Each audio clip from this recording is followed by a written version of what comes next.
Okay. Awesome. Ready to go? Because now we are going to sort of get the conversation back to the most important part in the person in the room. And who's the most important person in the room? Nobody? Absolutely. All of you, okay? So while they're calling it a masterclass, I think what we're going to do is we're going to keep it as interactive as possible. All right, everyone with me on that? Okay. So yeah, thank you, Ty, for inviting me to speak on a topic that I'm pretty passionate about. Because the fact of the matter is that, I've had a corporate career of 18 years and I've worked with some very big brands. I've brought in some mega brands into India, such as Nestle, Kit Kat, SBI credit card, Carlsberg, Tuborg. So literally from tea to alcoholic beverages. One has done the entire spectrum. But, the one thing that I didn't consciously build, the one brand that I didn't consciously build at that time for so many years, take a guess, was my own brand, right? Because, the focus was completely on those big brands, and it was a fabulous journey, I must say it was. But consciously and intentionally, one never built one's own brand. And then I became an entrepreneur, and I realized that there were no marketing budgets. Those huge marketing budgets just completely disappeared, right? And actually, there were no budgets. And very quickly, I realized that I had to bank on my own self, right? I had to bank on my credibility, my goodwill, and that's how I was going to build my business. And since then till now, I have launched, built, and scaled 2 businesses completely organically, and it's been my credibility and goodwill that I've literally taken into the market. And in the next 20 minutes, I think, because they've given 20 minutes, and this topic is huge, so I'll try my best to share my insights and my journey, and try to throw it open to questions as much as possible, because I think that's where most of the impact will happen. So quick fact check before we get into what I have to discuss is that, we've got a very aware and very full audience out here, and I'm sure all of you know what a brand is. So very quickly, if one of you can just tell me what is a brand really? And we have to do this very quickly. So if I ask you, there are no right or wrong answers. So if I ask you, please just jump in and say, yes, lady at the back. Brand is popularity, okay. And here I'm talking about brand in general, not personal brand, but brand in general. Persona, very good, yes. Trust, beautiful, okay. So a brand is not your website, it's not your logo, it's not your visiting card, it's nothing, none of all that. A brand is a collection of perceptions and experiences that your stakeholders, basically your customers or your consumers, have with you, right? Everyone agrees? And that perception can be different. So you may love a brand and the next person may hate a brand, because your interactions and your experience with that has been very different, right? And the beauty of the matter is that an individual and a person, in this case a founder, is no different. Why? Because at every point in time, you are interacting with people. Just think about all the panels that you saw, all the questions that you asked, all the networking that's going outside. At every point in time, there's a moment of truth, and perceptions are being formed. That is where, at every point of interaction, your personal brand is also being formed. So the question no longer in today's day and age is that, should I have a personal brand or should I build a personal brand? Your personal brand already exists. The question in today's day and age, therefore, is that how best can I manage my personal brand? How can I be intentional about my personal brand? Okay? And why, honestly, does it matter to you as a founder as you grow and scale your business? Right? I'm not a fan of slides at all, but because this is a huge topic and I've got a short time frame, I thought we'll put some slides there so that it sort of controls the narrative. Thought starters, I just hope this works. The one thing to remember, and the biggest reality, honestly, is that your most powerful business asset walks into the room with you every single day. Yeah, and it is not your product or your service. This is the biggest reality. It is you, right? So founders, whether you like it or not, whether you're actually consciously thinking about it or not, you are your business.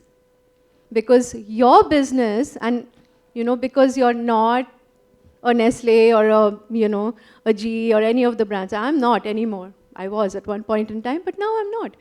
So since you are your business, it really, your brand and your business is built, is a sum total of your credibility, your experience, and your reputation. It's a simple formula. C plus E plus R. That's it. And I offer some of these equations because it helps people. It just goes into the mind and it stays there. And it's just you. Okay? And therefore, needless to say, trust in the founder leads to trust in the business. It's a no-brainer, right? So when I was a marketing director at Carlsberg. When I quit Carlsberg, and I was very happy there. My teams were also very happy. There was no, I quit because of a health reason. And then I decided that, okay, 18 years, I've hung up my corporate boots now to embark on an entrepreneurial journey. So when I was quitting, my, a lot of vendors, agencies, team members, they all were like, no, we're not going to work anymore. We'll go where you go, and etc., etc. But what happened? Did they all leave? No. So I was replaced by, so my incumbent came in, I handed over, and my teams, those vendors, those agencies, they all continued to work with Carlsberg, yes or no? I mean, obviously, yeah? What happened to me? People who came to do business with me as an entrepreneur came because they believed in me, they believed in my reputation, they believed in my credibility, and that's how my first few customers came, and then we built it up from there. So when we talk about trust in the founder, and that was a very good point that you brought up when you said trust. When we talk about trust in the founder, remember the whole, remember KLT. Any guesses? What does KLT stand for? Anybody? Know, like, and trust. Okay, know, like, and trust. Okay, so why is know important? Know is important because you can't be invisible, you can't be the best kept secret and expect that people will come to you. That can't happen. So this is what we call brand awareness. Like, it's good if your stakeholders like you, because then you'll develop an emotional connection with them. But the most important thing is the T factor, which is trust, because if they trust you, then they will do business with you. And this is where the linkage between your personal brand, your founder brand, and your business brand is forming. Okay, so it's a process. Another thing to remember really is this. And just remember this, absolutely never forget it, write it down. Your story is actually a superpower. So when people ask you, what is your strength as a founder? What is the strength of your business? Always remember that it's your narrative, it's your story. And, I've just listed it down. Start with why. And if I ask each one of you in the room, all of you have a very compelling why for which you started your business. Mine was really to be that hand to hold, that mentor that I never had when I was starting my entrepreneurial journey. For me, that was the biggest why. And during the pandemic, I started Connexus Global Ventures, which is, really an ecosystem enabler. It's a connector, it's a networking, I wouldn't say it's networking, it's like a super connector, I would say, that helps women-led businesses, purpose-driven businesses scale globally. And we're doing it in the India-UK corridor. I found myself in that place. I saw that, for a founder to scale globally, where were the resources? One never really knows. So I became that. That was my why. All of you have your whys. Share your journey. Go out there and talk to your stakeholders, talk to one another about, how you started, how it's going.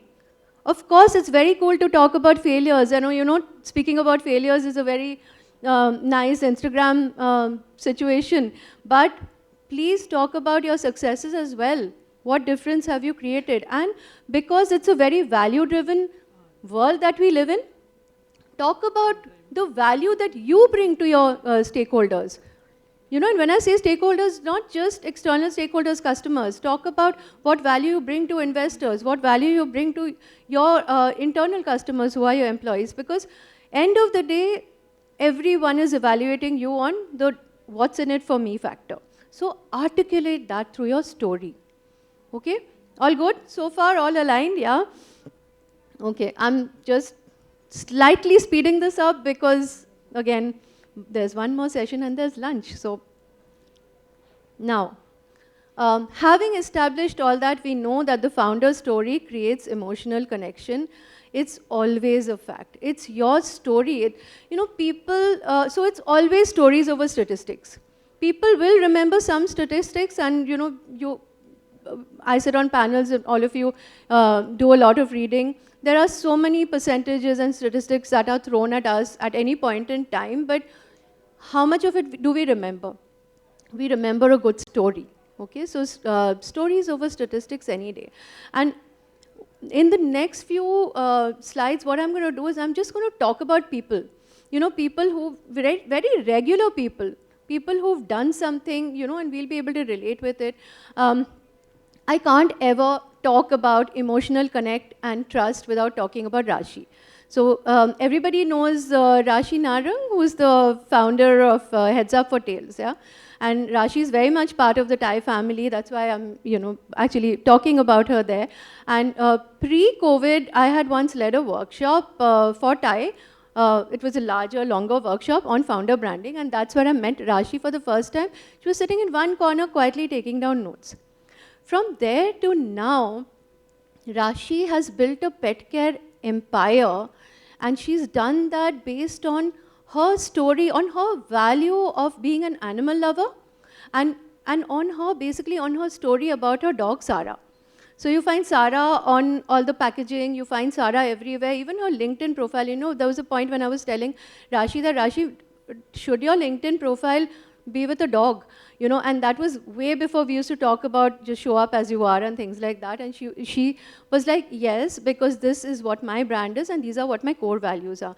And then she went on to wherever, you know, anyone talks to her, she talks at every platform about how she, on Sarah's birthday, she was going around everywhere trying to buy a birthday gift for Sarah, but she didn't find anything that was high quality, and then she decided to start making her own pet care products. And she went to 200 stores to put her products there, and she was rejected by 200 stores. And then she said, okay, you know what, I'm going to build it myself. And that's how Heads Up for Tails was born. And hers is a beautiful story as a founder, also as a personal brand, also. Her core values are authenticity, care, compassion. And that reflects in her brand. And being a pet mom myself, I actually do, you know, I'm very discerning about what goes into my dog's food bowl, but I would buy a Haft product any day because I believe in Rashi. So do you see the correlation between a founder brand and her business brand? Okay. Now the next thing that I want to talk about, another way one can build one's personal brand, is when you think about what personal challenge have you solved, what personal challenge is your business solving that others struggle with, okay? And this is actually a premium offering, and you can actually put a price tag to that, okay? And I'm just going to let this sink in, and you know, because it's a concept. And I know that because I speak to founders every day, and I know that at every point in time there are businesses being launched on the back of a personal struggle that the founder has gone through, and therefore you've built that brand. In this context, I want to talk about very young, very dynamic UK-based Indian founder who has built her name is Ahana Banerjee. She's part of our Lead Her Global Network, and she has launched a brand called Clear, which is an app. You know, it's a mobile app which tracks, it uses selfie analysis to track skincare routines, skincare products, and there's a community where everyone is buzzing and talking about what they are using and what skincare challenges they are solving. Ahana's personal challenge was that for 10 long years, she fought cystic acne. And she had the worst possible flare-ups all through her teenage years, and then she went, she tried every dermatologist, she tried every diet, every skincare product, nothing worked. Then she said, okay, let me take matters in my own hand, and let me launch this app, where people can give advice, where AI can help track and figure out analyzing what the skincare regimes should be like. And now, and at a time when girls of her age are covering up their skin blemishes with concealer, with makeup, there she was going on Instagram, and if you look at her Instagram handle, which is at Get Clear app, you see some pictures of her with so much of acne on her face that you sometimes can't even look at the screen. And that's how real she was. And she is. Because she's like, look, this was who I was, and this is what my business promise to you is. And how raw, how unfiltered, and how authentic it is. You can't help but buy into her business philosophy. And at the age of 23, she raised about $1 million of funding.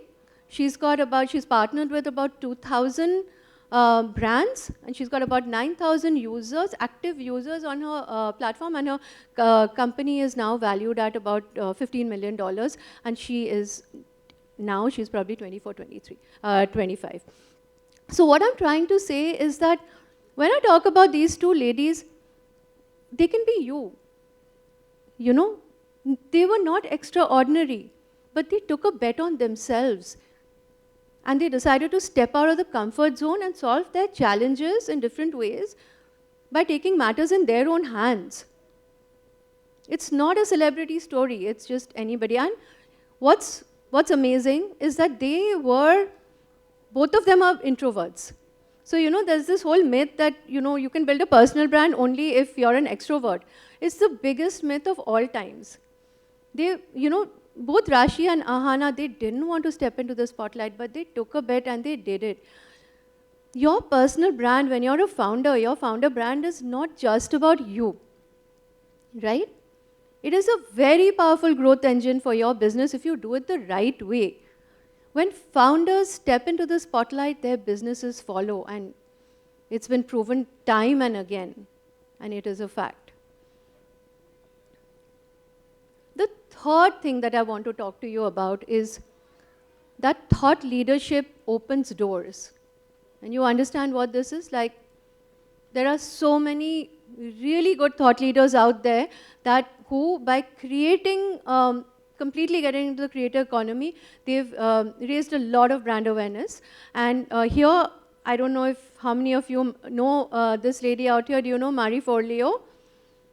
Some of you don't know Marie Forleo. She's huge. She's mega. Okay, so now she has become a celebrity again by, from very, very humble beginnings. She has Marie TV. She has her podcast. She has online courses. She's really become huge. And literally, when you talk about the biggest content creators or the biggest personal brands in the world, people talk about Marie Forleo. So please follow her.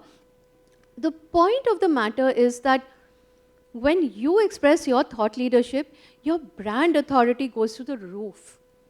And in India also, we have many, many examples of this, and it is a creator economy, and a lot of people are building businesses. Steve Bartlett, Diary of a CEO. I mean, I just finished reading his book. It's incredible, literally. If you haven't read this book, please pick it up. Diary of a CEO. It's bite-sized, practical, and you'll love reading it. The fourth and the last thing that I want to talk about in terms of ways to build a personal brand is that personal visibility drives business awareness. And now the example of this should actually come from you, because now this is becoming a monologue, and that's not okay. So Do you have any example of a founder whose personal visibility created awareness for her own business? Lots of yes. Kancha? Yes.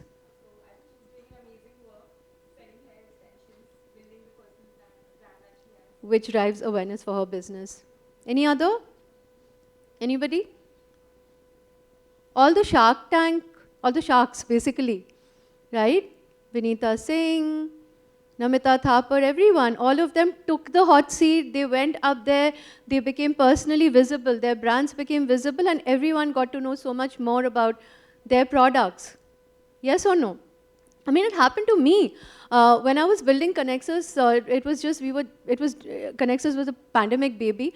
And I was very keen that, because I was going to UK a lot, my daughter moved to UK university. And I was going to UK a lot, and I said, okay, I was talking to entrepreneurs both in India and the UK, and I saw that they were facing the same sort of challenges. Lack of access to mentorship, basically lack of access to funding, affordable business resources. And I said, okay, I need to create a bridge between these two ecosystems which are thriving. How do I do it? So I launched Connexus. I selected UK as my market, but I didn't know how to get there. So one of my advisory board members, she said, okay, you know what, I'm organizing an event at the UK House of Lords. Do you want to come and speak there? And I was like, what? You want me to come and speak at the UK House of Lords? Of course, I said yes. Because, Sheryl Sandberg, in her book, she says that if you're offered a seat on a spaceship, don't ask what seat, just get onto it. So I literally got onto a flight and I went there and I found myself amongst, I was sitting there at the House of Lords. And I saw, to me, there were, on one side, there were all the SAARC high commissioners, the High Commission of Sri Lanka to UK, India to UK, Bangladesh to UK. There were couple of lords also on the panel, and there was Anne-Marie Trevelyan, who was at that point signing the free trade agreement. And I was like, what am I doing here? And there was a lot of imposter syndrome, and all of that happened. But, and I almost was shutting down. I was like, I can't go through with it, but I did. And you know what that got me? I found my business partner in that forum. And he's the one who helped me set up my office in London. I found people, at least 5 of them are mentors now with Connexus. So an entirely different ecosystem opens up through your personal visibility. And I know that you're standing here, but I'm just going to take a few more minutes. When we talk about visibility, how does that translate into? I don't want to make it very theoretical, but I just have to give you this tip. Because what is your visibility engine that will drive your personal brand and your business? Of course, it is the platform where you need to be seen. And by this, the biggest myth, again, is that you need to be on every platform. You don't need to do Instagram, LinkedIn, Twitter, YouTube, all of that at the same time. Choose platforms where your audience is. That's the most important, and most importantly, where you feel comfortable, okay? Content is basically about what you will share. It doesn't have to be, you have to find your niche. It has to add value to your audience, and it really doesn't have to be everything for everyone. So clarity is the most important starting point of personal brand. And one thing I would insist on is consistency, because again, biggest myth is you have to post every day. You don't have to post every day. You don't have to show up every day. But if you're doing it twice a week, but then maintain that consistency. Don't get charged up after this whole session about personal branding and start posting and then, for months on end, forget about it. Be consistent, choose your frequency, but plow on with it. Okay? Just take a picture if you have to, because we will need to wrap up. But honestly, these are the different types of platforms where you need to show up with different things. Content doesn't have to be the same everywhere. The previous panel and even Shweta in her morning talk talked about networking. As a founder, again, you don't need to spend time in your office or at your desk creating. because nobody can do your strategy better than you, but you also have to go and do the connection building. You are the CEO of the brand called you, and therefore brand for your organization as well. You're the one who has to do it. And when you join all the dots of everything that I've spoken all this while, you will see that you're on that revenue bridge. You're literally crossing from trust to profit, and that's what this whole beautiful journey of converting your personal brand into your business outcomes is all about, because that's how you will actually go from brand to bank.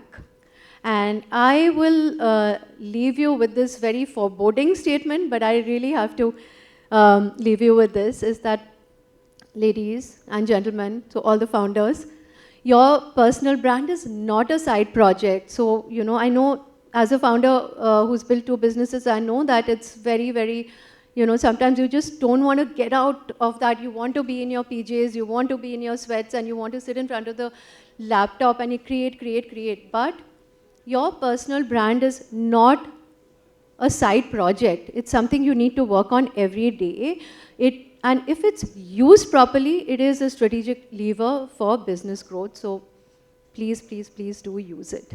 And I know that this is a huge topic which we've crunched into a very short time, but I'm going to be around. I know, can we take a few questions? Like, can we take 2 or 3 questions? I think we can take the questions during lunch. We are really a little late. Can we take 2 questions, please? Just 2 questions. And then the rest of the questions we'll take ahead. I request you, because this is something that, you know, I'm sure it's a lot. Anybody has any questions? Yes, I knew it. I knew it, that's why. Yes, please. Okay, can I stop you for a second? Ask for a mic. And please give me your name and the name of your business. I just want to tell everyone here, visibility is built in moments. Moments like this. So when you get a chance to be in the spotlight, take it. Okay, can you hear me loud and clear? Yeah, so my name is Diksha Agrawal, and I am the founder of Taste Junction. So my question is, why do you think personal branding or storytelling has become so important? Whereas if we talk about giants like Facebook or Amazon, it was not that important earlier. So why do you think this is happening these days? Okay, I'll answer this in a very short sentence and then we'll take it outside. Businesses no longer are B2B or B2C.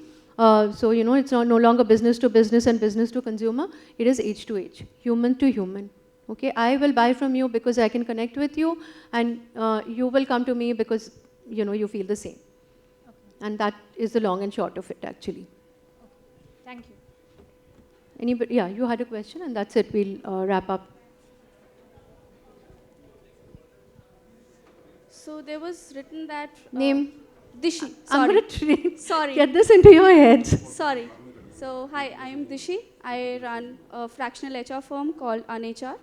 So there was this thing written that spoke about that LinkedIn is about thought leadership. Sorry? So, LinkedIn is about thought leadership. Yeah. So for somebody who's starting personal branding on LinkedIn and want to be a thought leader, as you rightly said, I started a couple of months back, did it for consistently for 2 months, and it's been 6 months I've not been posting on LinkedIn. And I have a good followership there. What are the strategies or what are the few tips that I can inculcate at a personal level to maybe become a thought leader in my industry on LinkedIn? So what could be the few tips that you could give us? Okay, very, very quickly, because this is like a masterclass topic by itself. Very, very quickly, see, you don't have to be a full-fledged content creator all the time. Comments are also content, okay? So make sure that every day you decide who are the stakeholders that you need to be seen on, whose feed you need to be seen on, and engage in the comment section. You start showing up. Even the algorithm likes it. But once a week or twice a week you can post. Once a week you can post. For that you do something called batch creation. You know, Sandeep at the back, I don't know if he's still there. Sandeep, yeah. He was asking me that, you're everywhere on LinkedIn. I see all your posts, and don't you get tired? So my hack really is that I sit on a Saturday. I mean, I make a list of my topics, and I just create a little bit of content. and then I use that content. I just have to post it. All right. So there are hacks, and again, I'll get more into it offline. All right. Thank you. Thank you so I think that's it. I think we've Thank you sort so of much, reached the mark. Devapriya. Lots of learnings there. I hope it was beneficial for all of you. Very happy to take questions outside.